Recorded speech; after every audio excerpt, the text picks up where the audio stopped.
say the intro. Hold on, turn the mic up, turn me down. All right.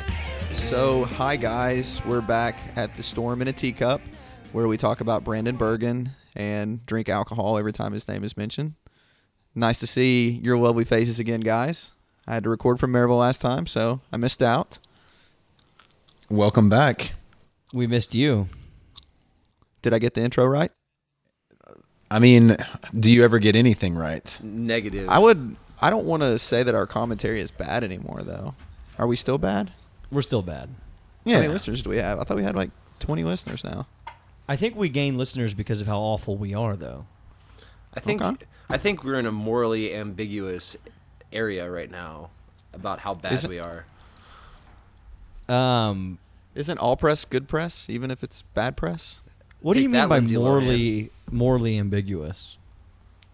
Well, we told the line, is what I'm saying.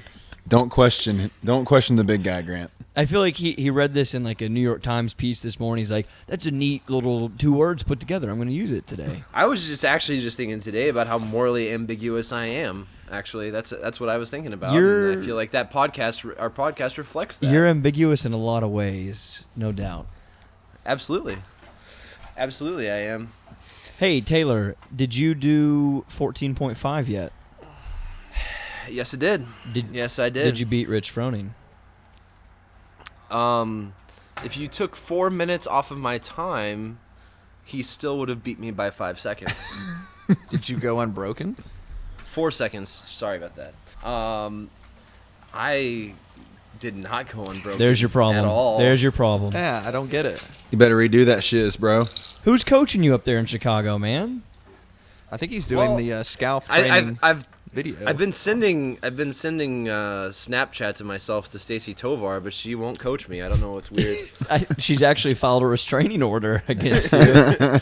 I am not allowed within 300 feet of CrossFit Omaha. It's Taylor, weird. you're the law guy. So I assume there are some type of like electronic restraining orders, yeah? I'm sure there are. I don't know. I've told never me. gotten a restraining order or been restrained against. So I'll text Maxie and ask her about this. She might know a little insight into this one. If you can put a restraining order via like text messages and emails. Oh yeah, like you can have a restraining order to like say someone can't text you or something like that. If that's what you're asking about. Okay, all right.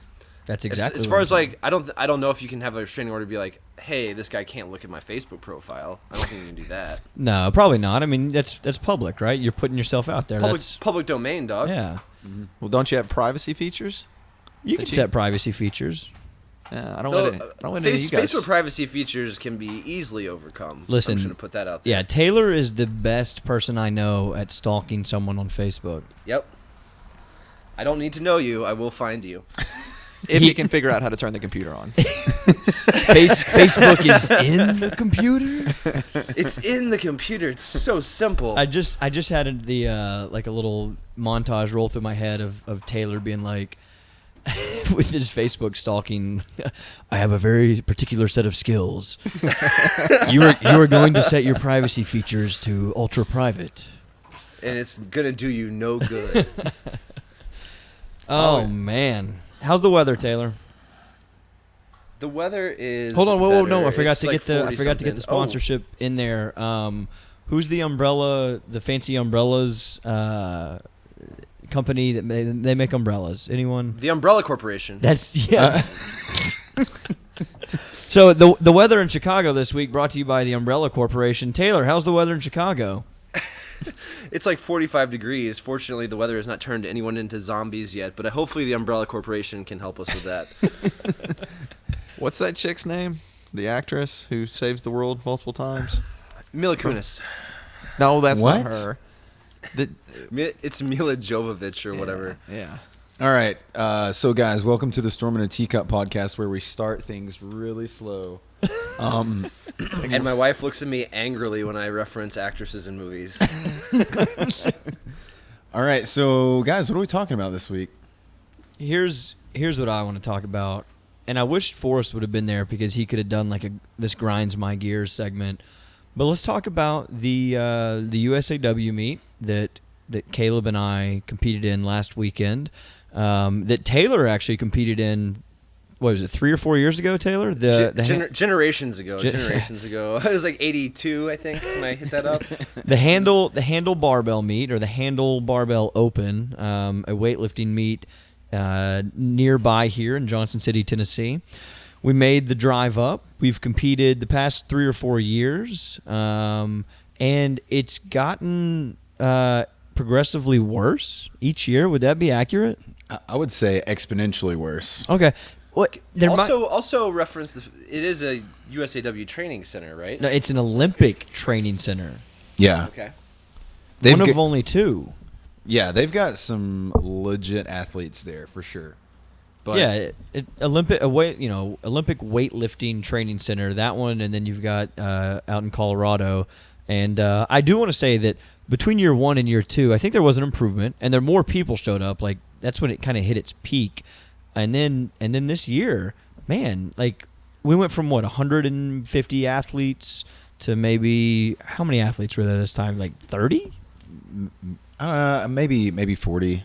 Okay, so 40 athletes? I mean, I guess between male and female, there's probably closer to 50 or 60. But I mean, it was at least a 50% decrease. There was only one session of women, and that was like, are you serious? Yeah. So what you saw, that was the only session of women. So maybe 12 women, and then maybe 30 guys.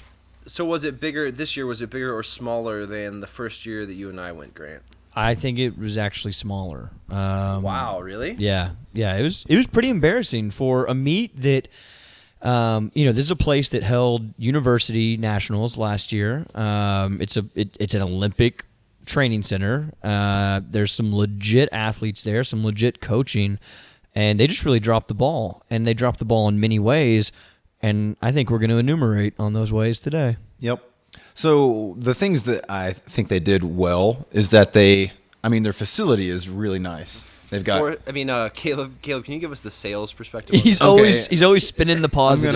Yeah. Sell us. Sell us on the Handle Barbell first. I don't want everyone why not to buy. I don't want everyone to think that we went there and it was just all shitty. But I mean, they had great equipment. They had a great warm up area. They had. That's true. When I went a few years ago with Grant, it was like the equipment and all that stuff was definitely top shelf for sure. Yeah. And so they did that really well, and they had the cameras, and they had the, the playback. Well, I guess I don't think they had the replay for each lift, but you could watch other athletes lifting from the warm up area. So I mean, they had definitely like you said, top shelf equipment. And the setup was really nice. So in the facility, it was in like the gymnasium where the ETSU basketball team plays. So I mean, it's massive. And so yeah, that was great. But Grant, why do you think that it wasn't so hot? So there was a problem with the registration process, and that problem was there was no way to sign up online. There was no registration process. But seriously, have you guys registered for anything in the past 5 years that has not been online? Legitimately. To vote? Question mark. Can you do that online? You can print out the forms. You can print out the forms to turn in on. You can print them out online, and then you. Well, there's nothing that's not on. There's nothing that's not online anymore. There's a perfect. Legitimately. That's a perfect simile. I mean, this was just as bad. Yeah, there you go. This was just as bad as what the government bureaucracy does. It was horrible. It's like the Obamacare website. Am I right? Drink. Brandon Bergen. So yeah, we couldn't register online. You had to print your forms off and mail them in. What? It's to stimulate the economy. You got to buy stamps, dog. I've got the stamp stimulus package. You haven't read about that? Stamps just went up not too long ago, didn't they? That's why I always get. They always go up. First Class Forever. I've had the same First Class Forever book for like 6 years. I still have Elvis stamps. Get on my level. Wow, you're so old. Actually, they're still selling the Elvis stamps out in Maryville. They still got a stockpile. There you go. That's the secret. So you couldn't register online. You had to print the forms off. You had to mail it in. You had to mail in a check. I think you had to mail in a money order. And I do believe that I think I remember looking on the USAW website and trying to find the event, maybe 2 weeks before, and it wasn't even listed. So I think it wasn't even listed until within 10 days of the actual competition. So, which is so opposite of of last year's version, because I was getting emails about the last year's event for the entire period between the time. I mean, because Grant and I went in 2012, and from that day until the 2013 one, I was getting emails, and I don't even live anywhere near there anymore. And I got an email like every couple weeks. So, but then this year, I haven't received anything about it. I did receive nothing. I didn't even know it was still going on. Did you get a new email address, Taylor? No, I did not, Forrest. I'm still same email address, which I'm not going to give out on this podcast. So you'd be inundated with fan mail. Yeah, I don't want that. I don't want that. So yeah, the registration process was a sham. It was not listed on the USAW calendar of events until maybe a week out. And even when they listed it, they did not have contact information for the coordinator of the event, because I was trying to do some last minute emailing, like, hey, we've got some extra people that want to sign up. Obviously, it's going to take 40 days for the Pony Express to get the mail up to you. Can we sign them up over the phone?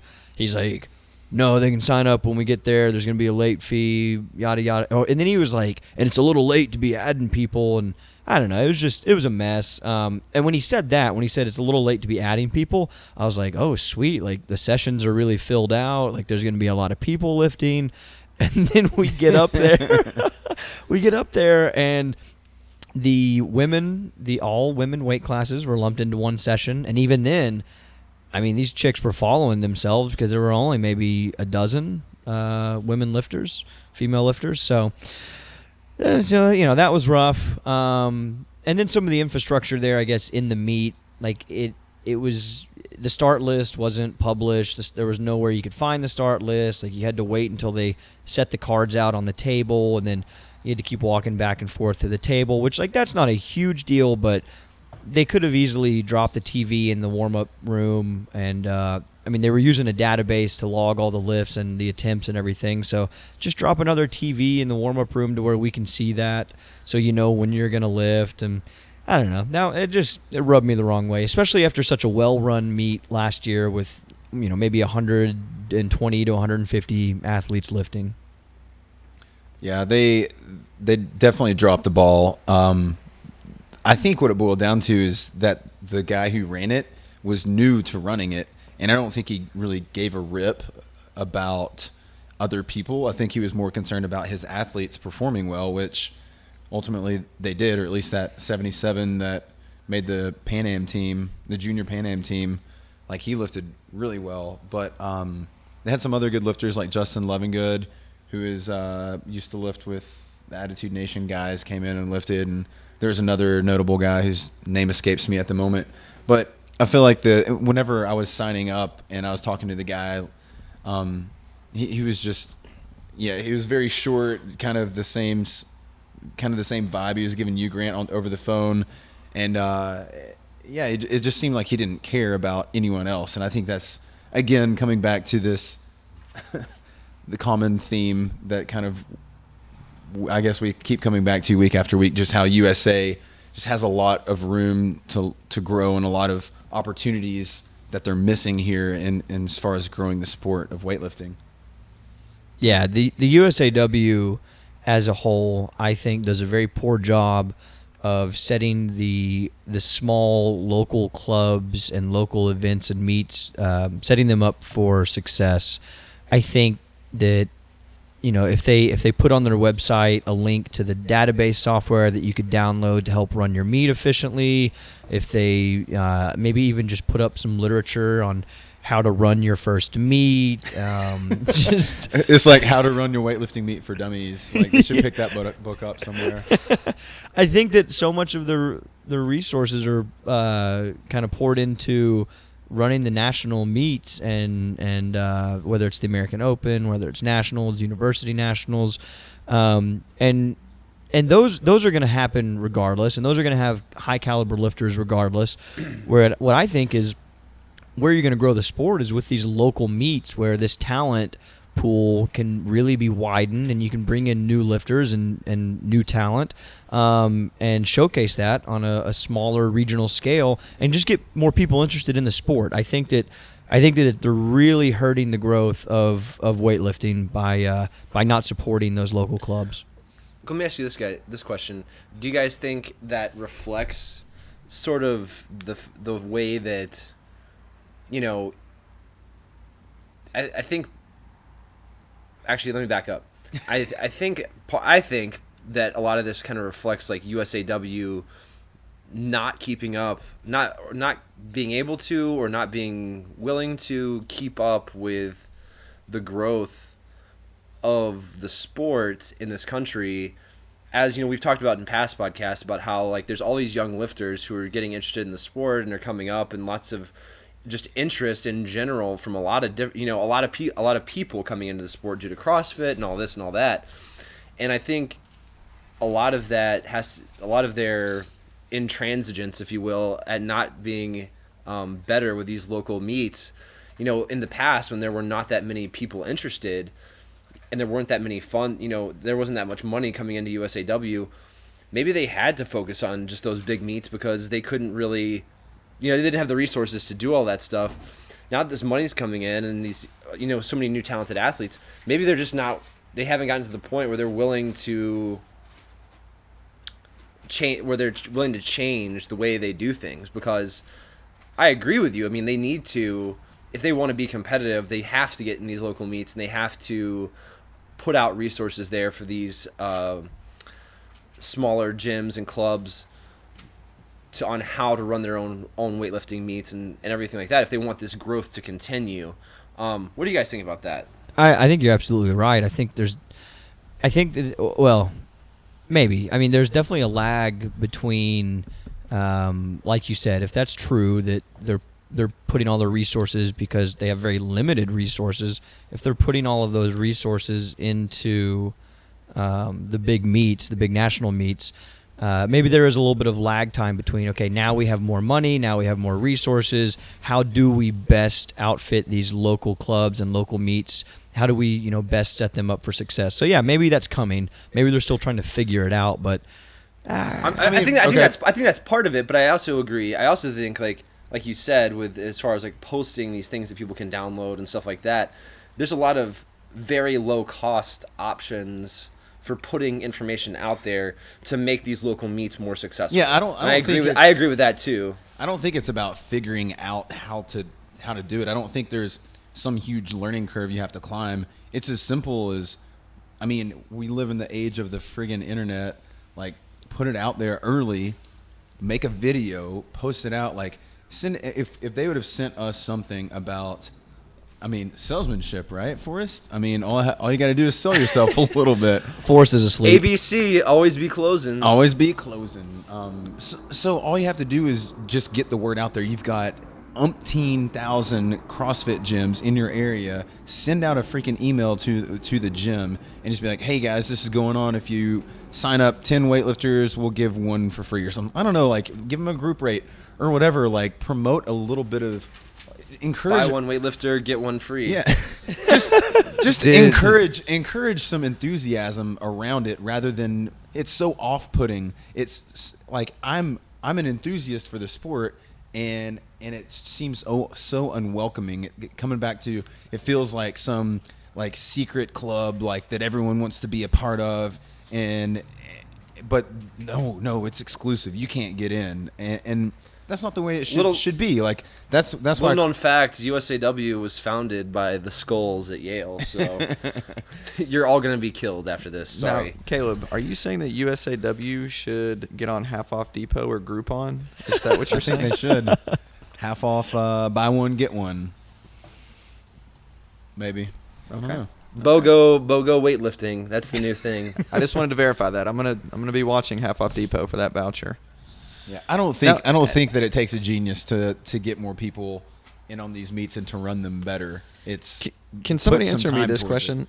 So in Russia or Kazakhstan or Uzbekistan, do they have meets like we do? I mean, obviously they have trainings. Every time I see something with Russians, it's always in the same training hall, and it's always the same people.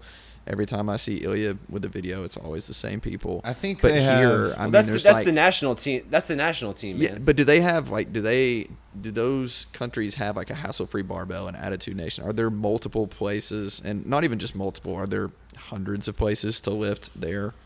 I actually State doubt run. it. Yeah, because it run, is bro. so state run. I actually doubt it. I mean, I think that's just the case of like American enterprise and small business. I think it kind of bleeds through on running these local meets and these local events. Yeah, I don't think you see that over there. So USAW does have a pretty difficult task in front of itself as far as regulating all these things or seeking to provide support. So it's. I don't think so. I You don't think it's that so? difficult. No, like here's a perfect example. While Caleb was just saying all that, one of his ideas kind of bled through, and here's an idea. The Groupon idea? The Groupon idea is great. No, have an online database or sign-up system built into the USAW website that you can say, hey, Knoxville Weightlifting Club, you're running a meet on this date. Use our sign-up system to, streamline the process. And then they can skim, 1% off the top. Like, there's a money-making opportunity there. There's Wait, 1%? Isn't that like $6 million, Grant? That's oh man, the viewers, the listeners, I guess they understand that you do not know math, and Forrest does not know percentage points at all. I'm mind blown right now. So I mean, there's a way for them to make a little extra money. There's a way to support local clubs and local meets. Like that would be so simple. I'm gonna get Jeremy Fowler on it. Yeah, instead of giving USAW this idea, maybe you could just invent it yourself. It's a lot. Yeah, we should get a weightliftingpdfs.com or something like that and have all sorts of resources for running weightlifting meets. No, it's a lot easier just to have these ideas and just spew them out than to actually follow through with any of them. I think criticism without any follow-up action is why this podcast was founded in the first place, to be honest with you. We're the think tank. We're really bad at implementing the ideas. Yeah, we're like the Cato Institute, really. We're consultants. We are the intellectuals that do not move upon these ideas. Okay, so I think we covered that. Like we think that USAW needs to grow and needs to support. All right, cool. So Taylor, I think that you wanted to talk about a little something that's got CrossFit HQ in all a fluster. I do. What was that? That's an interrogative. I do. So recently, we talked earlier this week about the NPFL and kind of the rise of this new venture of the sport with the team aspect and how it changes the game for competitive exercisers and exercising as a sport. And they released a document earlier this week that seemed to be piggybacking off some CrossFit HQ verbiage.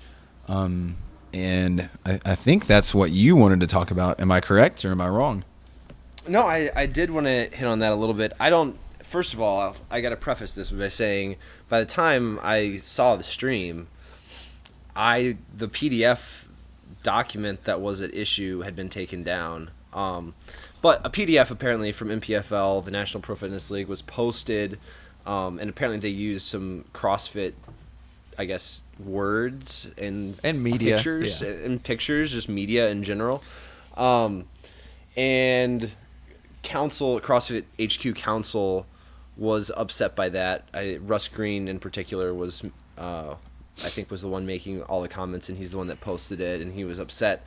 And so I don't know. I don't really have a huge take on it, really. I wonder. Other than I don't know what sort of like broadcasting rights CrossFit has over the images, because I know the image I saw, the one image that I did see was of one of the open broadcasts from 2013, and I don't know what kind of rights they have over that, considering they broadcast that publicly. So I don't know what kind of rights they have over that. You know what's interesting, Taylor, is that as you're talking about that, I'm thinking, so Tony Budding left CrossFit HQ to start the NPFL, and he was, right, at least from my understanding, he was always kind of the brains behind the business of CrossFit HQ.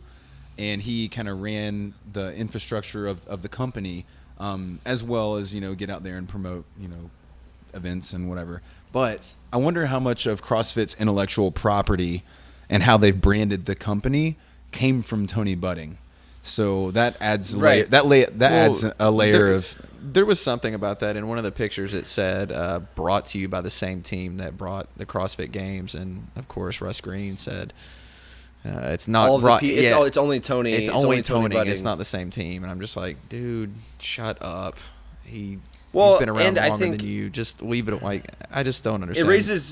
It raises interesting questions too in my mind, and maybe, and obviously, like this whole conversation, we are not privy to any sort of inside information at all. So I mean, everything is 100% speculative. But I think we've said that like a bajillion times on this. Hey, I'm an attorney, man. I freak out about this stuff. All right, I don't want someone being like, "Oh, he said this," but Tony was like a CFO or CEO, or like, I mean, not CEO, but like really high up. And so his departure, like what he can say about his time at CrossFit HQ, because like you got to start thinking like, what is him just stating facts? Like he ran CrossFit, he was in charge of the CrossFit Games, or he was he was the mastermind behind he ran CrossFit Media or whatever. I don't know all of his responsibilities, but like as a tip-top person, like if he wants to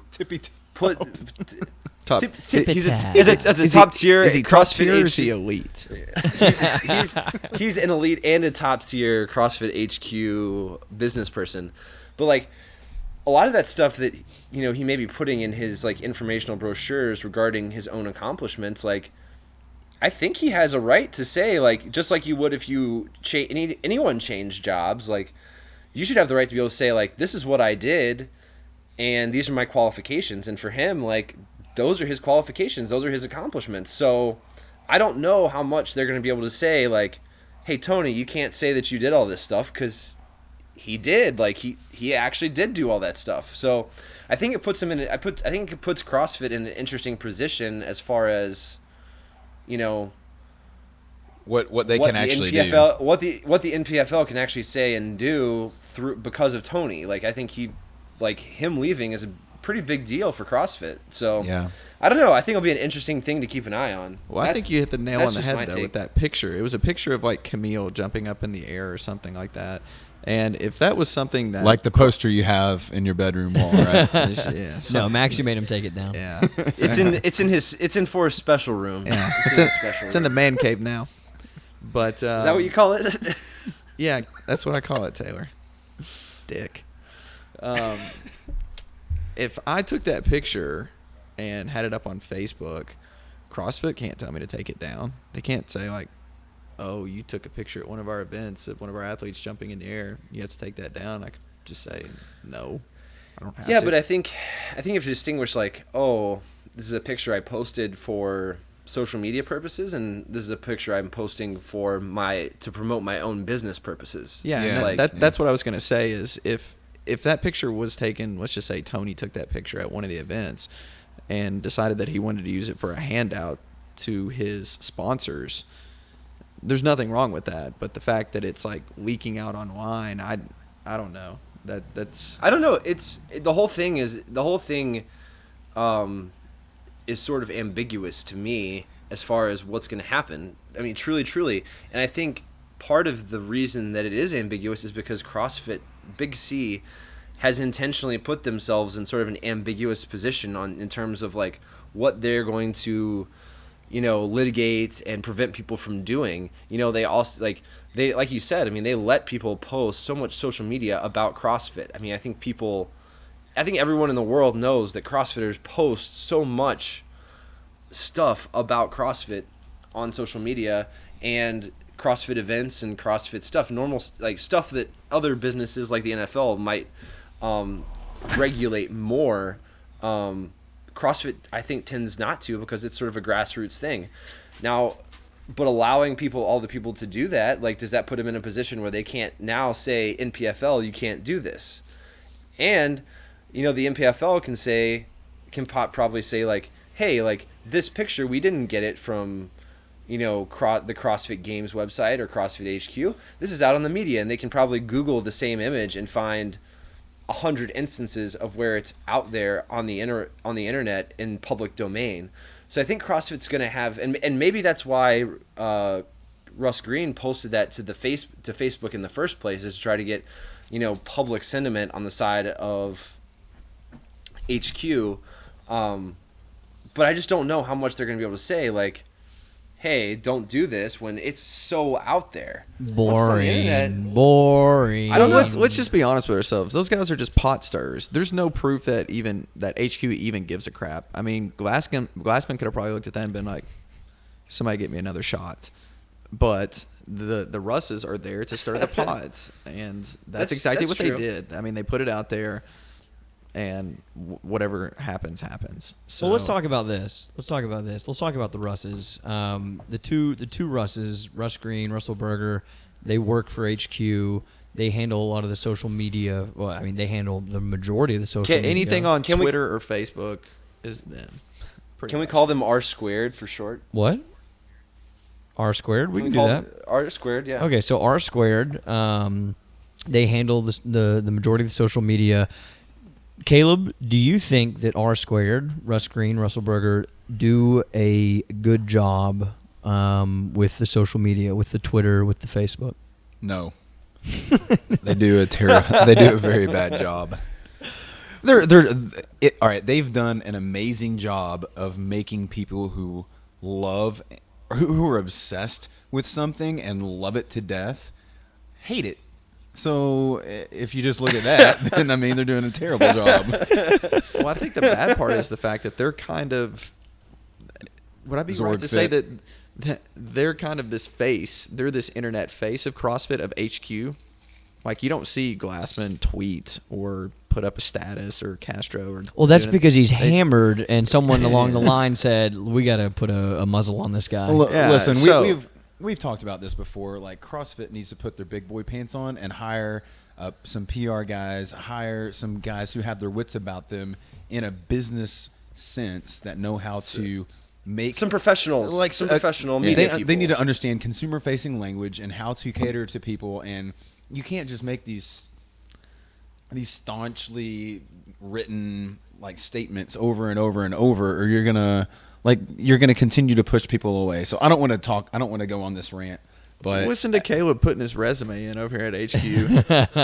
they need to freaking wise up. They're being a bunch of freaking idiots, and like look at the core base of CrossFit and how much people love this freaking sport. And then in the last 3 years, look at how many bridges they've burned, how many people they've alienated that were at the very beginning of CrossFit and helped it become what it is today. And so, I mean, shame on them. You're a bunch of friggin' jabronis. Hey, Dave, Greg, if you need him, that's CrossFitBoaz@gmail.com. He's the best salesman in the Southeast. It's actually ZorgFitBoaz@gmail.com. At CrossFit.com. Don't you have a CrossFit email address now? All right, so I think that I've created an adequate segue into what we're going to wrap this episode up with today, and that is going to be for all the things that we do love about CrossFit, which no doubt about, all four of us love CrossFit. We love what it's done for us. We're going to talk about some of the stuff that we hate, dislike, despise, rub us the wrong way, grinds our gears, whatever you want to call it. And it's not just chaps our asses. And it's not and it's not just things that CrossFit Big C does that pisses us off. It's like it's usually going to, I think most of the stuff that I want to talk about is things that people do within the gym or things that specific CrossFit gyms have done. So, I've got a whole list here, but I mean, I think each one of I us. want you to start off. I want you to read your list line by line. I want to hear, and then I can check it off. I want to ask you guys a question first. Ask it. And this is just as a trainer question. How much does it piss you off when you're coaching somebody and you're coaching the clean, you're like, weight on the heels, bend the knees, shrug, pull under, and they're missing it for what? None of those cues. Right. So whatever. That's not how anyone coaches. So whatever. You're telling somebody how to clean, and they're missing it every time. And somebody like me or Brandon just walks up, and we're like, "Close your left eye as you're pulling," and they hit the clean. And you're like, "Yeah, Yeah, you got that. I mean, I would imagine that when Forrest, somebody who Forrest, doesn't that is coach, Forrest. You are not some like Rain Man coach that walks in and has these secret cues. You Like, don't know Forrest that's anymore what I'm in my life. saying, you dumbass. I'm saying, like, when you guys do a good job of coaching someone and you've given them all the proper cues, and then somebody just comes up and says some random garbage of just, flip a coin before you do the lift, and they hit the lift, and it's like, yeah, there it was. You just had to flip the coin before the lift. No, that's Is that annoying for you guys? Of course it's annoying, but it's also comical at this point. Like early on in my coaching career, that was very annoying. But now it's like, I mean, it happens. People are so short-sighted on everything. Like that's endemic on so many levels to CrossFitters, and I guess really just American culture. But like they, that was it. That was the magical. Yeah, key. yeah, exactly. That's the missing puzzle piece from. I saw Rich Froning, pause for 2 seconds at the top of his thrusters on 14.5, and then he went unbroken on everything. So that's how I should do it, right? I'm like, no, you don't have the muscular endurance to do that for 84 thrusters. Like, just quit being stupid. And then to your point, yes, also the people. I mean, and this is coming more from like a gym owner and a coach perspective, but when you've been working with an athlete and like you step away for a second, you see someone in the regular class go over and say something, you're like, no. Yeah, exactly. That's what I was saying. I want to know how it God, feels for you dude. guys when you see that happen. Well, You're just like, fuck my life. Most I would say 9 times out of 10 it's out of good intention from another athlete, like, oh, maybe I can share some insight that I've gained. But for those of you who might be listening that have ever done that, if you have a coach that has any sense, just stop. Don't just let them do their job. Let them do their job and don't interfere. Because if Grant and I, who are two different coaches, or me and Taylor, like every coach has their own personality. They have their own way of teaching something. And yeah, there's a lot of different ways that you can teach something, but to inundate an athlete with multiple cues and trying to teach them how to do something in a lot of different ways, like watching one person lift one time doesn't tell you it tells you so little about that athlete. So a coach should know the history of an athlete and what they're trying to get them to work towards. So for you to come and interfere with that plan that he has for them is just you're derailing that plan. So the plan that he or she has. Right. True. Sorry. Nicely done, you dirty dog. But also, and Taylor, I'm gonna let you finish, but Caleb had the greatest comment of all time. I also hate that like there's a triage concept that we abide by at K-Town. Where like there at every lift, especially for new people and especially the Olympic lifts, there are a million things going wrong, and you can't give them a million things. Hell, you can't even give them 3 things. You have to isolate down to 1 or 2 things, and it's like a fix 1 or 2 things a class. If you fix 1 or 2 things a class, then like then you're and there's an order to it. Like you need to make sure that 1, they're doing the movement safely, so you're going to take care of that stuff. Then you want to make sure that they're setting up correctly. Like if they're setting up incorrectly. They might as well not even do it. Yeah, exactly. I've tried to explain that to people. If you don't set up right, you ain't got a chance. And I hate that. I hate that. Like I say it every damn time when I'm doing the Olympic lifts. Right before, like we're in class, I bring everyone around, and I'm like, I know that I'm saying it in this. At first, I was saying it in like this probably like matter of fact way, and then I probably started saying it in this very like pleading, like please God, just do this. And now I probably say it like I'm gonna say it, but I know half you bastards aren't gonna do it, so I don't even know why I bother. But I'm always like, do the easy stuff first. Set up the same way every lift. Like have some consistency in your setup. Oh, love it. I hope we record for the rest of the day. I could literally go. It's 4:00 now. I feel like we could do this till 8:00. Forrest, don't even start with me. You still don't set up the same way for every lift. Seriously. Like, Forrest, you are the worst about setting up correctly. I will PR on your face, Taylor. What does that even mean? Yeah, come back to you Knoxville. You haven't PR'd in years. That's bullshit. You're all pent up. You're all pent up from your biannual business giving. So Forrest, as an athlete's perspective, so there's one from the coach's perspective. Like, if you're listening to this and that's ever been you, understand that there's a time and a place to do it. Sure, like if you're in another gym or no, I shouldn't say that, but if you know that your coach isn't good or anything like that, like maybe there's a time and place to stand in, but really it's only for safety factors. If someone is setting themselves up for an injury, sure, go over there and say something. I have no problem with that. But any other reason, like just GTFO. I don't do this. No, I know. What I was not saying is me. I just wanted to get that in. I wanted to close it up and then say, Forrest, what Forrest, you don't do it because you don't go to the gym. What are you talking? True. You haven't been to a gym in like 8 months. from an athlete's perspective, Forrest, what's something that grinds your gears? Coaching. Coaches making you work your weaknesses. Coaches harping on my setup pisses me off. Coaches making me do my double under practice at the end of class. Yeah. No, I would think as an athlete, the only thing that's ever bothered me is sometimes like when things get programmed, it's like, damn it, this coach does not know how it feels to do this conditioning today, because most of the time they're not doing it with us. Now, that's different for some coaches because, yeah, some of them follow their programming. But it's like if you got a coach who follows Outlaw but programs something else for his gym and he wants you to do 21, 18, 15, 12, 9, 6, 3 of thrusters and burpees over the bar. You're like, dog, we just did thrusters yesterday, man. This is going to hurt today. And it's like, oh, yeah, sorry, I forgot about that. It only happens sometimes, but, yeah. It sounds to me like you just don't like shitty programming. No, I don't think I've really ever been the unfortunate victim of shitty programming. You would know, though. You've been on a million different programs this week. Yeah. He's a jack of all programs. I'm following your 7 program programs again, a dog, week. and it hurts. These double unders are killing me. All right, so I'm gonna get back to my list because Yeah, Forrest sucked right there. Sorry. all right, so I guess this is from another coach's perspective, but dadgummit, whenever they're in the middle of a lift and they like crank their head over just to look at you, like either I know that was wrong or was that okay, and they're just sitting there looking at you, and then they start talking to you with the bar over their head. Don't look around or talk during the middle of a And lift. I'm like, good God Ever. Almighty, what gave you the idea that this is okay? Like you've got a large sum of weight over your head.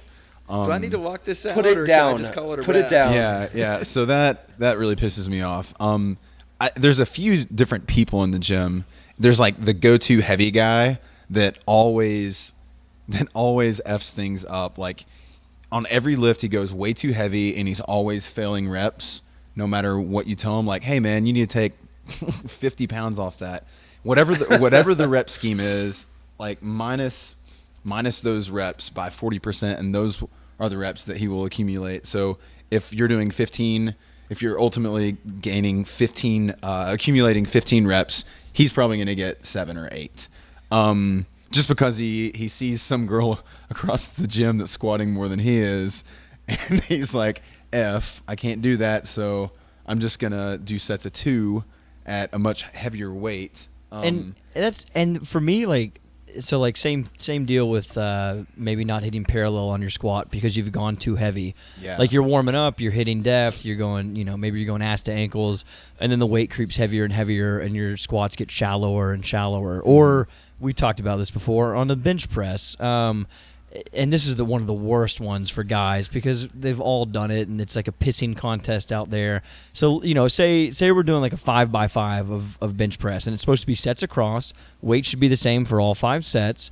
And once again, I like to tell them on bench press day, hey, it's more important to hit all 25 reps than it is how much weight you have on the bar. And so you have the guys that will load up 135 pounds, and on their last 3 sets, they miss the last 2 reps every time. So there's 6 reps at 135, which I'm not a math guy, as we've established, but that's like 880 pounds worth of volume that they've missed out on. Isn't it like 2%? It's like 2%. That's exactly right. So you're missing out on volume. Like you're not making the gains. You're not getting the stimulus that you want.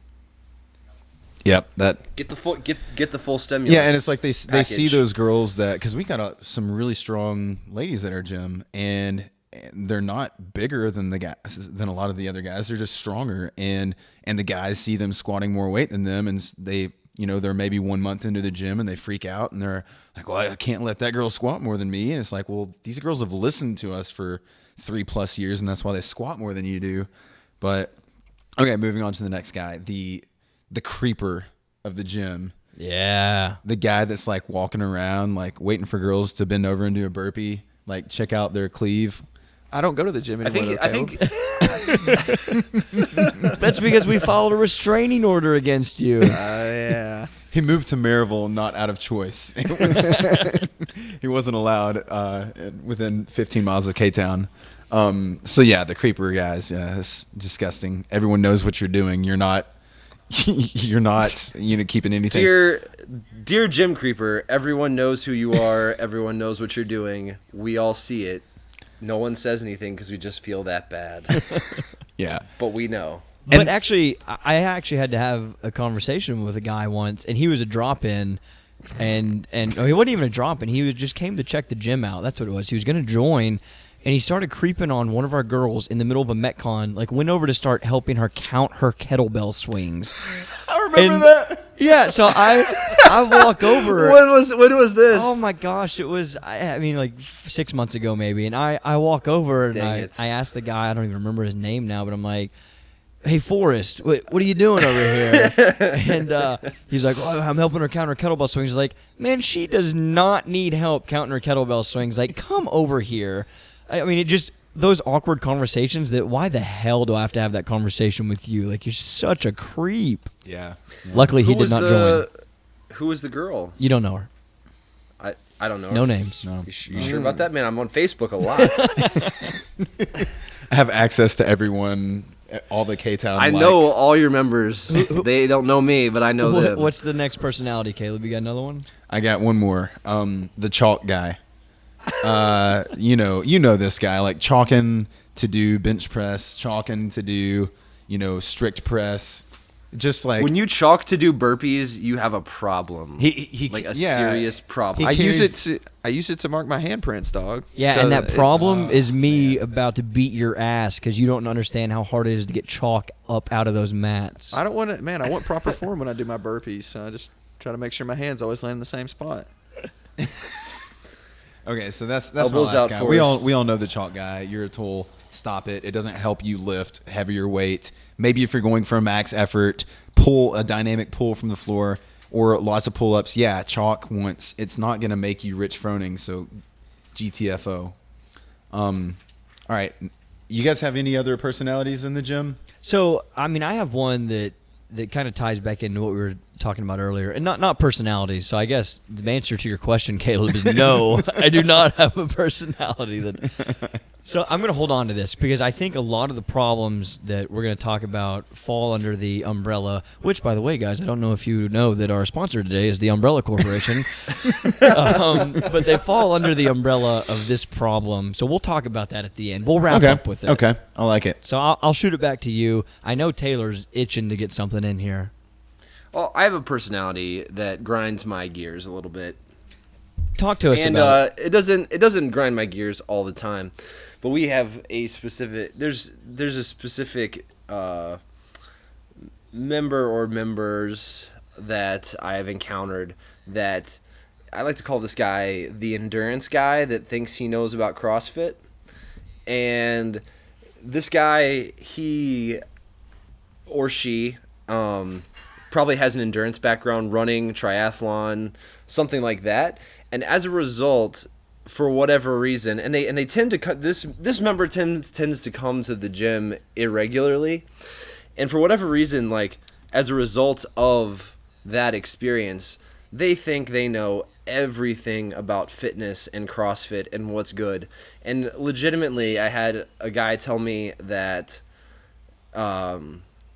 Swiss ball bench press was just as good as regular bench press, and I almost slapped him. I literally did. Like I looked at him like I was gonna kill him, and I couldn't stand it. I literally almost threw up in my mouth. I feel like that's a great way to handle those situations, though. Like when these kind of people surface, I feel like you should have the right as a coach to just go over and just slap them. No, he kept asking me different things along those lines, and I said, I didn't even give him an explanation. I just said no. no. And walked away. No, and I walked away. Exactly. And I just did not even entertain the conversation. I'm surprised, Caleb, you didn't bring up like the late CrossFitter, the one who's always 5 minutes late for the class, no matter what time you start it. I'm over that.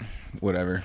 Yeah, that was so 2010. Yeah. Dude, the late CrossFitter just hurts themselves. You can't even. Oh, legitimately. I mean, this past week, actually, someone at our gym was doing 14.5 and suffered a tweak, and it was the perpetual. And by tweak, I mean maybe a slight injury, and it was the perpetually late. By tweak, I mean they blew out their ACL. It was horrible, and it was we had to call an ambulance. The perpetually late CrossFitter, and he wanted to talk to me after class about it, and I was like, listen, man, do you think it has anything to do with you show up 10 minutes late to class, you don't do the warm-up, you hop in on the strength, and then you Metcon? And he's like, oh, yeah, it might actually be that. But the problem is we've had that exact conversation half a dozen times now, and nothing has changed. So, ... Uh-oh. All right. Yeah, I can. Forrest, how's your ACL, bro? It's good, dog. He's actually been using placenta as a topical ointment to improve it. We saved George's placenta, so it's Stem actually cells, been harvested man. into my knee. Yeah. All right, so I'm going to switch to a topic that Forrest can speak to more. So, Are we going to talk about what I think we're going to talk about? I don't know. What do you think we're going to talk about? One shot, one kill. I mean, I don't. I was going to say, like, not necessarily like athlete perspective that bothers me, but this is more of a CrossFit problem, I guess. The necklaces, the people cashing in on CrossFit who just have the dumbest stuff. Yeah. Hey, that's the free market. Yeah, that's the free that's market, capitalism man. at its Laissez-faire. Before we get to that, this is kind of the other side of the coin. So, like the athletes, that kind of the personalities. So now I want to go to the coaches or the gym owners, whatever you want to call it. So one thing that kills me about CrossFit is or CrossFit gyms and how certain gyms are ran is that they think that they try and make everything about fitness. So it's like, or how CrossFit makes everything better in life, which, yeah, it's going to make you a fitter person in general. But I think back to Epic Beast Mode on Beast Modal Domains had an awesome post about like motivational crap is stupid. And I remember he was talking about some woman talking about getting a PR power clean, and it was like, I stepped back, the sweat beneath my brow was the heaviest thing I've ever felt. There were 6 people around me. I don't know what I did. And it was like this, it was like a short story about her going for a PR power clean, and of course he ripped her a new a-hole, and it was perfect. But like everything, it's just another day in the gym. You're training, and yeah, there are those great moments where, you know, I think what you're saying is the lack of perspective that sometimes permeates. And I feel like certain gyms, and I feel like a lot of gym owners encourage that, and they kind of spearhead that by like, I don't know if you guys know Ross Intimate, but he does like Ross training and stuff. And he had an awesome Facebook post the other day, and he said, if you train athletes, please train athletes. Stop trying to be a doctor, psychiatrist, and therapist, or those only services you provide through Facebook.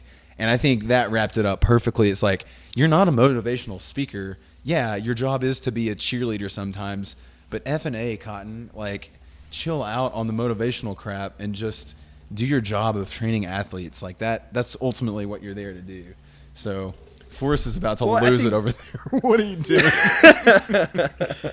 No, he can't share the picture that he just showed me because we're already labeled as a sexist podcast. So, oh man, I thought we were labeled under sexual-based podcasts on iTunes. I thought that's what we were. We were. I think we got it straightened out. I hope we didn't, but I think we did. So, I mean, Forrest, I actually want you to talk about what you were starting to talk about a second ago there with the jewelry and okay. So I thought Caleb was going to go this route of stop it, Forrest. Forrest is showing me pictures from the internet. It's not contributing to the podcast, Forrest. It's contributing so much. So it's contributing to keeping me awake. So they're the CrossFitters that are the ultimate consumers of all things CrossFit. So like we have a certain individual that we see at regionals almost every year in the Central East, and oh man, I don't know if we're going to get too personal here, but people are going to know exactly who I'm talking about. She wears her Reebok lifters for everything, knee-high socks, Lululemon skirt, Lululemon top. She probably has like the WAD necklace on that has like kettlebells, and she has rock tape over every single muscle on her body. Like she's taped her cheeks. Is this the only girl at Central East Regionals who wears a skirt in the Metcons? Is that the one? That might be the one. It may or may not be. And so you gave that description, and I know exactly who you're talking about. The people that I haven't seen her in years, and I know who you're talking about. Go crazy with rock tape or go crazy with Kill Cliff, like it's the panacea of society, and then Progenics, like the list goes on and on. Like all of those are just tools, or some of those things are just fun. Like people just go ape over that. It's almost like they wear these things or they carry these things around like as badges. Like this is who I am. Like check it's me a status out. symbol, I have bro. a Kill Cliff, so I am a CrossFitter. Like hey, just so you know, I meet the quota of 15 effing particles of CrossFit attire. So hey, you better know I'm legit, bro. What's the movie, Jennifer Aniston? Like, you need more... flair. You need more flair? Office space. Yeah. The Nazis had little pieces of flair they made the Jews wear. Wow. I love BTW. We're on the same picture, Caleb, so now you'll know what I'm laughing about. Caleb, oh man, I'm perfectly positioned to see that Caleb has a picture up and Forrest has the same picture up. And this is from Beast Modal Domains, right? Yeah. Eric, we miss you. Come back home from the Middle East. Okay. Well, no, what I was going to talk about, and that Grant hit the nail on the head, just the income that CrossFitters have. I mean, they spend $150 a month on working out, which is dumb. Sorry, CrossFitters. But, I mean, you spend your money on so much stupid stuff, like the necklace. Like, if you buy a necklace from Christmas Abbott, don't talk to me. Don't pretend like we're friends.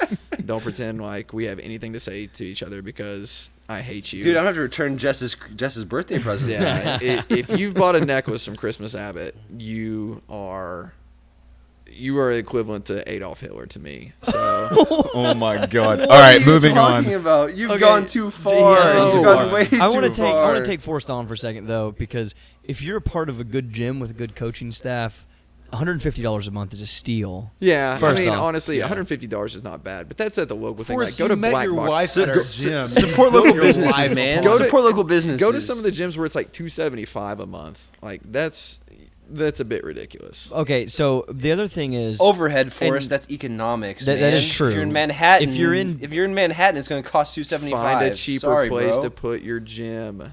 They don't exist in Alexandria, Virginia. Dude, you don't understand economics at all. I've never professed to understand economics. Well, that's obvious with what you're saying right now. The median household income is very low in Knoxville, so $150 is the right price. When you go up into the D.C. area, median household income is a little bit more, and so the CrossFit gym fees are going to be a little bit more as well. Double? Even more. Yeah. We're going to have the next episode, let's talk about real estate prices so that Forrest can understand Taylor, the problem with that is we can't use numbers or percentages because we'll lose him and you both. Yeah. All right, well, let's make a YouTube video drawing pictures so that Forrest can understand. So I don't have a problem with all of the products that are out there. I'm fine with someone trying to make a buck off of this market. So I wanted to say that. My problem is the people that make the choices. Hey, that's what we're doing. That's what we're exactly. doing. No, it's exactly right. And we're making a lot of bucks off of this podcast. If you want to sponsor us, we it's want to kind of make like some bucks. unreasonable CrossFit companies. Like you've got your companies that like have functional apparel, gear, equipment, nutritional supplement companies like that, and then you have your like the unbroken apparel like that has necklaces and like kettlebell charms to put on a bracelet. Dumb. Like, It's dumb. It's silly, but like I'm fine with them making the product, but if you bought that, we wouldn't be friends anymore. No, that's what I'm saying. I should have said Dude, that. if you want to look pretty buy during a that, MetCon, that's your it's business. the people who buy that I don't like. Like, do you really need that? Like, come on, seriously. The people that overconsume on that sort of All right, stuff. Yeah. that's fair. I should make fun of Grant though. Grant's every time like the people who have Progenics, Killcliff, and I'm like, I've never had a Killcliff, I've never had a Progenics. I'm like, man, Grant's got Progenics and Killcliff and Innovates and. Hey, Forrest. Wait, hold on a second. You have Killcliff? What does it even taste like? He's like a Red Bull? What is it? I don't know what Killcliff tastes like. I've never had one. That's what. And I'm talking to Maybe Grant. they should What does it sponsor taste us. like, man? They sponsor a lot of things. They do. They could definitely sponsor us. They could fill my teacup up. Well, yeah. What if we started What if those Killcliff teacup tea? the Storm in a Killcliff can? We could change the name. We could rebrand this. I mean, we got to send back the 2,000 Heartbeat. shirts that we just Heartbeat. ordered. Everything has a price, Killcliff, including our Everything. name, I guess. I don't Yep. know. Everything has a price, especially us, and our price is not that high. Give me some shoes. I hope you're listening, Baker. Send those cases to Killcliff. Okay, all right. So my next one on the list: social media whoring and humble bragging. I feel like CrossFit. Social media whoring. Who are you talking about? So I think CrossFit has become like the number one source for humble bragging by giving everyone an excuse to like throw up a new number each and every time they PR. Like whether it's from the hang, whether it's a 3-rep max, whether it's a different position or a power for a double. I don't know. I get so tired of the humble bragging. Like, okay, yeah, if you've been NBD PR'd again today to 225 2 RM. Like, yeah, and then cares? also prefacing what you did before you did the actual lift. So it's like, oh, I mean, this is like my 10th watt of the day, but I hit triple for 275 power. Are you hearing that, Brandon Bergen? Are you hearing that? Whoa. 10th wad, bro. You're just 10th jealous wad. because he's going to regionals and you're not. That is true. Hey, so this... To be fair, Forrest, I trained for like a month leading into the open, and I did all right. I did all right. It's a month too long. The big guy actually did great. I'm actually pretty proud of him. So, hey, we're at an hour. I want to open up the floor to this one that I think really encompasses a lot of the things that we've talked about, especially this last one of throwing up like this meaningless PR on a, let's say, a hang below the knee muscle snatch without my lifting shoes. So no straps. No straps. It's an Innovate PR.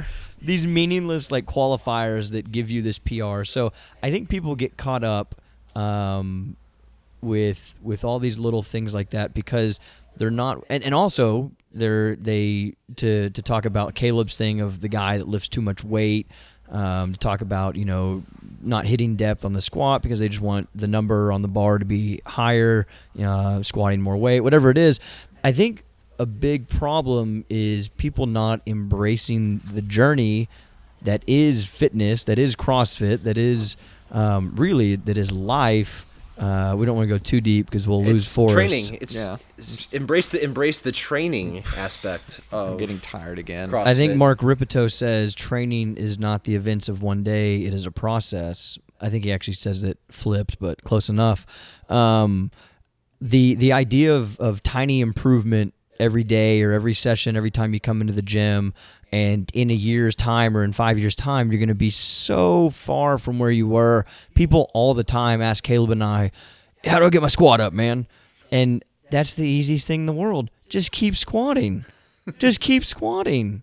There's no magic pill. There's no silver bullet. Like, it just takes time. Well, there is a silver bullet, I was gonna but say, it's not going to yeah, help you with squatting. If you drop in any local Walgreens, we can get you that silver bullet. I've got some sitting on my shelf. It expires in like 2 months, so if you want to come get it, Don't you get a free Sudafed with every silver bullet? That's what I heard. So I mean, the people Walgreens. that just freak out over little things. I mean, that's probably the biggest problem I have with coaching athletes and just coaching everyday population. Like, always coming back to that of treat it as a journey, treat it as this this journey that you're on, where you're going to make this tiny improvement every time you step into the gym, and just always have the long view. Well, and too, there's the, going into that, what you said, I, as a coach as well for a while, like one of the biggest things I hear is like, oh, dude, like you're so good at this, or you're so good at that, and I want to be good at X, like, muscle up or pull up or chest to bar pull up or whatever it is. It could be anything. And people say, like, how do I get better at that? It's like, well, if you truly want to get better at this very specific thing, and you want to get there quicker, you're going to have to put a little extra work in every day. Maybe it's mobility. Maybe you need to do a little bit more mobility every day. Maybe you need to do, maybe you need to practice, pull-ups. Like, maybe you need to practice your strict pull-ups every day. There's little extra things that you can do every single day, and a coach will be happy. I mean, if your coach is worth a shit at all, they'll be happy to tell you a couple things that you can do after every workout to get you closer to whatever it is. Taylor. But you're never going to get there if you don't do that little bit of extra. What? Taylor, what's your little extra you're doing these days? Man, I don't do extra shit. Forrest, what's your little extra?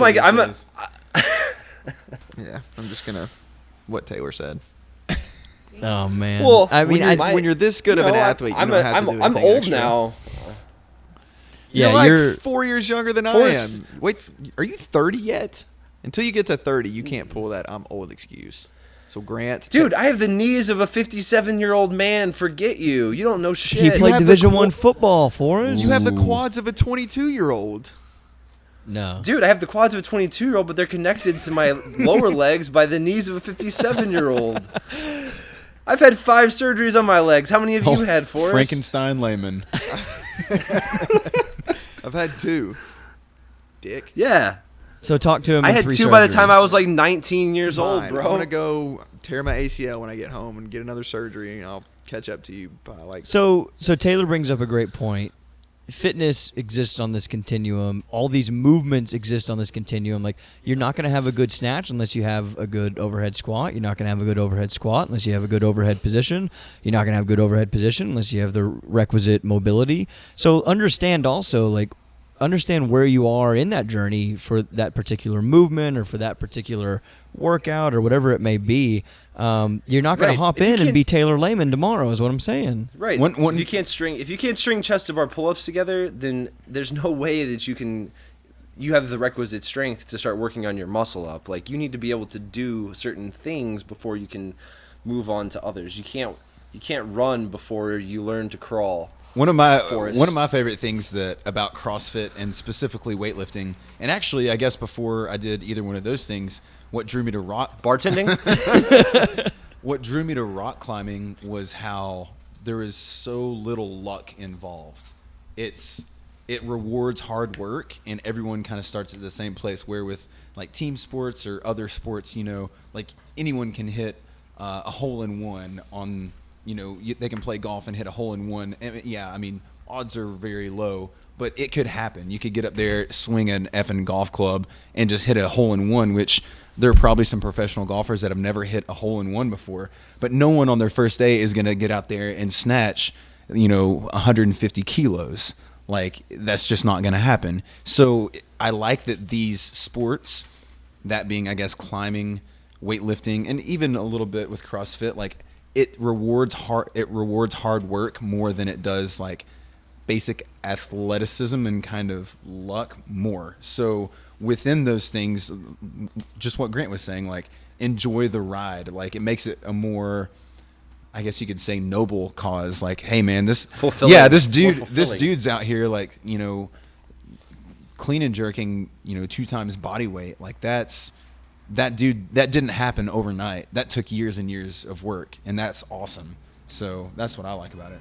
Yeah, and I think hard work is something that's missing. I mean, now we're going super meta, but like, hard work is something that's missing in just American culture. I mean, Forrest has a great point. The Asians can do 225 Isabel because they have such hard work built into their philosophy, into their everyday lives. But I mean, I would say back in 1945, our grandfathers' generation. I mean, I would say 2% of Americans used to be able to hit that 225. Yep. The greatest generation were That was 2%. That was my father, and he actually did post a time of 9 minutes at 225 Isabel. Yeah, and that was with a bar that didn't spin. Yeah, that bar. while smoking a cigarette. No, he never smoked. But his bar did not even have collars on it. That's how he rolled. But your dad did teach us that if they smoke, they poke. What does that mean? What does that mean? You think about that for a minute, Taylor. I'm gonna make that into a T-shirt for the podcast. I'm pretty sure that what's that crappy place in the mall? Spencer's. I bet Spencer's has a few of those shirts. Man, so Taylor said muscle up, and like if you can't string chest to Yeah, I bar, know, then don't do God. muscle up. I wanted to go back in time and make that one of my things I hate about CrossFit, and just the people that are like, I gotta get the muscle up. It's such a glamorous movement. I effing hate the muscle up. Hate it. Are there any? It hurts my soul. I'll agree with you there. Are there any hot words that you guys hate in CrossFit? Like WAD. WAD for sure. WAD is a great word. I'm wadding right now. I hate the word. I hate the word prescribed. Podcast Prescribed. Did you do it prescribed? What if they say RX? I did it RX. Does that make you just as mad? That doesn't. I don't know why it doesn't bother me as much, but I like abbreviations. I do like CrossFit abbreviations. So why don't you like the WAD? words, like the one that has always made me angry? I'm gonna be honest. Box. It's not a box. It's a gym. Yeah. Grow up. That's my Grow least up? favorite. Is that what you're telling them? Is to Yeah. Grow up. Yes. I remember whenever Grant and I were getting Be an adult. Go to a gym. I remember whenever Grant and I were getting our level 1, I've never heard so much like hot word spewing from the mouths of these people who are like, they were half the stuff they were saying I didn't know what the hell they were talking about. I had to like go look it up every night after we were leaving the cert. It's like, what is going on? I will say hot words like power clean and back squat. I was like, back What's squat. that? What are these things? I will say my favorite hot word, which I think we talked about on our very first episode, which will never be aired, is valgus. Due to copyright violations. In fact, I remember at one point the Storm in a Teacup wanted to turn valgus into like a just a negatively connotated word that could be used for other scenarios. So like forest your life, like a dirty yeah, word. like forest your life is Dude, taking bro, a turn. your life's valgus. Yeah, bro. forest your life has taken a turn for the valgus in the years of late. So. Or that's how we start qualifying women. Is like, oh my God, she's so valgus. She's so valgus. I took her back to my place. It got valgus. Speaking of valgus, I think our podcast is starting to turn valgus. Right Our about podcast now. just went valgus. I'm out. Oh man. So Forrest, you want to leave us with some words of wisdom on embracing the journey? Do steroids. It's so much easier. Lifting that heavy stuff is way easier when you have chemicals in your body. I work out Go. twice a week, and I'm still PRing like daily. I think everyone should go home. Actually, you're probably listening to this at home, and you should pull down your Theodore Roosevelt book off the shelf and read his speech, "The Strenuous Life." Taylor, have you read that one? Of course, Of course you have. I think everyone. What do you get out of Everyone here? needs to get back on that train. We can turn America around, starting right here We with should this talk about- podcast. Teddy Roosevelt, The Strenuous Life. Warrior, statesman, environmentalist, triple body He weight did it back all. squatter. Yeah, he did. He did do that. That's true. He did. And he had a fantastic mustache. We have to put that out there too. It wasn't a monocle, I know that, but like the two, like I remember, I always think of Teddy with his little. The real little glasses. Yeah, the yeah. real little glasses. What a Yeah. rough rider. Yep. He was a rough. He kind of looks rider. like Panama Jack. Do you think Teddy Roosevelt? Do you think he always did like no rubbers? Do you think like I knew you were going there. Teddy no rubber Roosevelt? That's what you told Maxie. You're just like, well, Teddy never used any. So why should I? And there's the part we edited Forrest out. just wanted to feel some connection. Oh Oh man! All right, guys. I'm gonna leave you with one more thing that I hate about CrossFit to end this on, and that is stupid CrossFit podcasts. I was gonna say all the podcasts that have sprung up from damn CrossFit. Just like us. Well, some of them are Just like some of them are us. actually good, unlike ours. I don't know which They're ones. they're all I pretty. haven't heard bogus. one yet, They're but all pretty I've heard bogus. about it. Isn't the CrossFit Radio? Does that guy do a good job? Yep. Well, all right, America. That was fun. Well, see you later. And Southeast Asia. Thanks for listening. Yeah. Bye bye. You suck, Taylor.